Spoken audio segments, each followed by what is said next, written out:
Le manteau de Kell était absolument unique en son genre.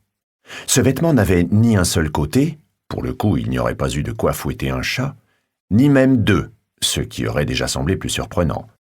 Non, son par-dessus avait tout bonnement plusieurs faces, concept, il faut bien l'avouer, complètement invraisemblable.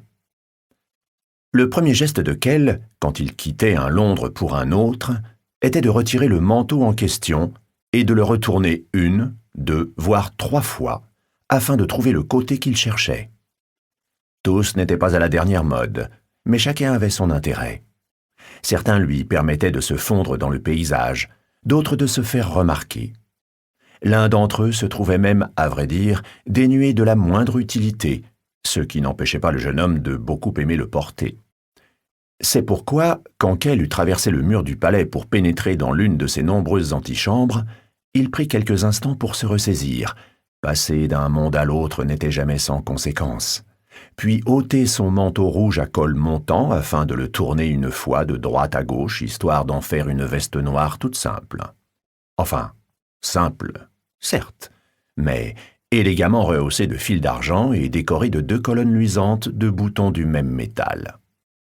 Même s'il choisissait d'adopter une allure moins voyante quand il était en mission, il ne souhaitait ni offenser le monarque local, ni attirer l'attention sur lui-même. Il n'en sacrifiait pas pour autant toute élégance.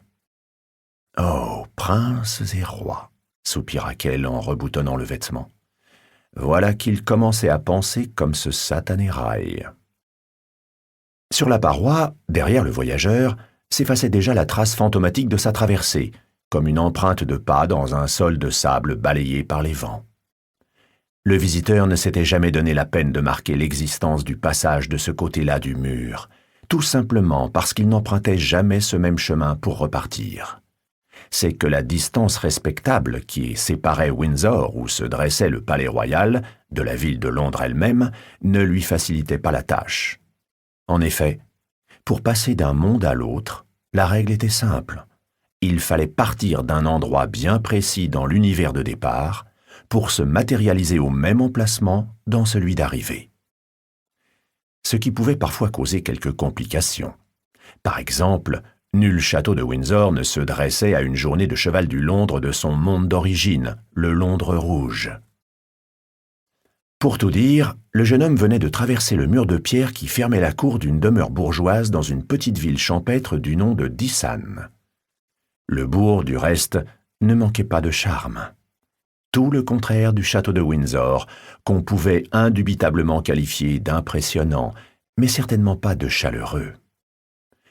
Le long de la paroi que venait de franchir Kell courait un comptoir de marbre où l'attendait, comme toujours, une cuvette remplie d'eau. Il y rinça sa main ensanglantée, ainsi que la couronne d'argent qu'il avait utilisée pour ouvrir le passage.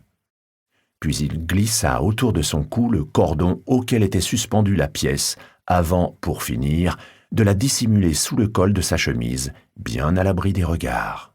Pour continuer à écouter ce livre audio gratuitement, cliquez sur le lien dans la description et vous pourrez l'écouter en entier sans frais grâce à l'essai de 30 jours d'Audible.